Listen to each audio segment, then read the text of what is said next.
name's Jeannie Weigeman. I'm the president of the Association for Non-Smokers Minnesota. Hi everybody, my name is Katie Engman. I'm a program director at ANSR. I've been doing tobacco prevention work for 20 years. Yes, you can see these gray hairs popping through. Hi, I'm G. Nichols. My name is Jason Lynn and I'm the Director of Finance for ANSR. I've been there about 6 months and I count the beans. Hi, I'm Isha. I'm a program director here at the Association for Non-Smokers Minnesota. Hi, I'm Elise Levine-Less and I work on the direct marketing project at ANSR. Chris Smith. I am the campaign organizer for ANSR. So my name is Melissa Beatty and I work for Tobacco Free Alliance. And I do a lot of youth engagement work. My name is Molly Schmidtke. I'm a community outreach coordinator with ANSR and I've been with this team for about 1.5 years now. My name is Jack Aim. I've been at ANSR for about 7 years now, started in 2014. I work at point of sale and housing. I'm Emily Anderson and I'm the director of policy at ANSR. My name is Rose Hauge and at ANSR I'm a smoke-free housing policy specialist and I also do some tobacco cessation information work. Hi, I'm Jackie Seward. I have worked at ANSR for almost 7 years. I do a lot of work on our smoke-free housing program, which is Live Smoke Free, and I also work with some of our point-of-sale policy work.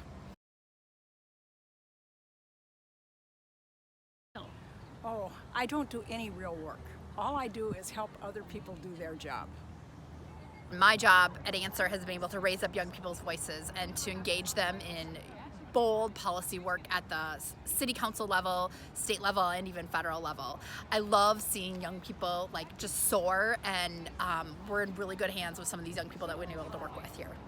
I get to work with all sorts of decision makers and advocates to pass really great progressive public health tobacco prevention policies. So I work with decision makers at the city level. I manage the Technical Assistance Program, which is funded by the Minnesota Department of Health. I'm working on a project where we track the tobacco industry and see what kind of tactics they're up to, which is ever changing. It is sometimes like a game of whack-a-mole. Point of sale, we try to restrict what can be sold to the youth, basically.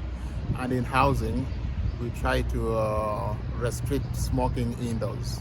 I go into mostly apartment buildings that are rentals and help the management adopt a policy not allowing smoking in any of the units. I work as a community outreach coordinator with the point of sale team.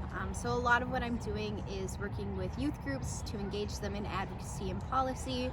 I'm also working with local municipalities to push different policies in their cities to include flavored tobacco products or price discounting with their ordinances. You know, I was always bothered by smoke when I was a little kid. My mother had card parties and people would come over and the smoke would get in my bedroom and I'd hate it. My uncle smoked, I hated it. I just always hated the smoke, and when I was probably early, mid-20s, I saw a little tiny ad in the Pioneer Press. If you sent $1, you could join the Association for Non-Smokers. So I sent my $1 and the rest is history. I always knew I wanted to work in the nonprofit world, doing just advocacy for the community, and was lucky enough to kind of find this niche, and I really enjoy the advocacy part. I really enjoy the public policy part, and I know how important tobacco prevention is. So I've spent the majority of my career doing tobacco prevention work. I have a background in public health, and I knew that I wanted to do something really awesome for the community and to improve the health of my neighbors in our state and our country. I'm a former attorney, and I think that morphed into my desire to get involved into in public health and public health policy. I think people, look at me and say, Gene, aren't there other things, social justice issues that you could be working on, or economic issues in terms of what's missing in the African American community? And even those are good responses, right? Because those things are very important. But the health of the community is just as important as any of those things, and that's why I do this work. I love the people at ANSR. It's a really great team that we have, and we do really awesome work, and everybody's super supportive and encouraging. I think we accomplished just a ton. My reward at the end of the day is I got something done, and we get a lot done at ANSR. I love that we engage people that are not always seen or heard in our work, refugee communities, young people, people with disabilities who are not always heard or seen, like I said, and we're able to lift them up and make sure their voice is heard. The best part about the work we do, for me, is watching youth shine.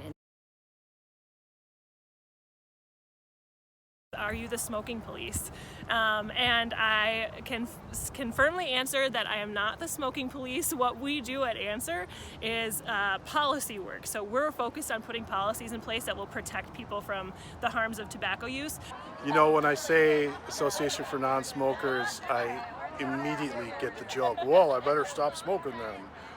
And I say, yes, I think that's a good idea. You know, I think a favorite moment was when Minneapolis City Council voted on menthol.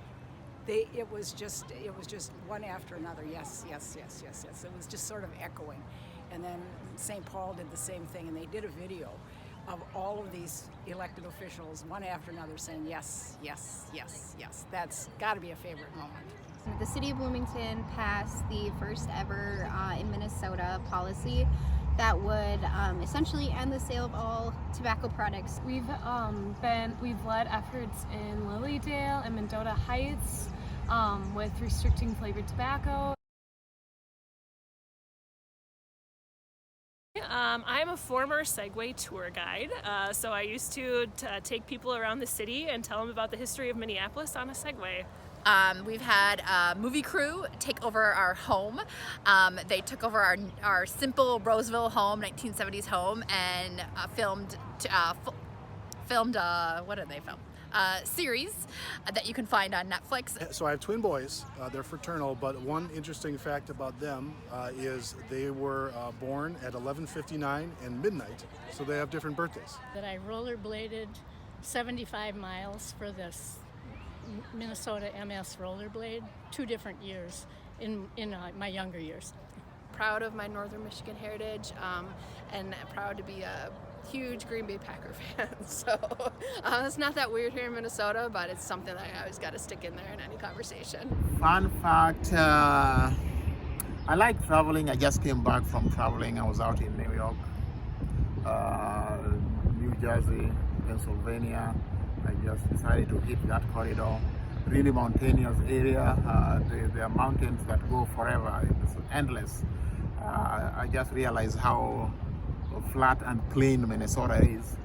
But you go out there, it's all mountain, beautiful. Don't get me wrong, Minnesota is beautiful. I like it. I've been here for several years.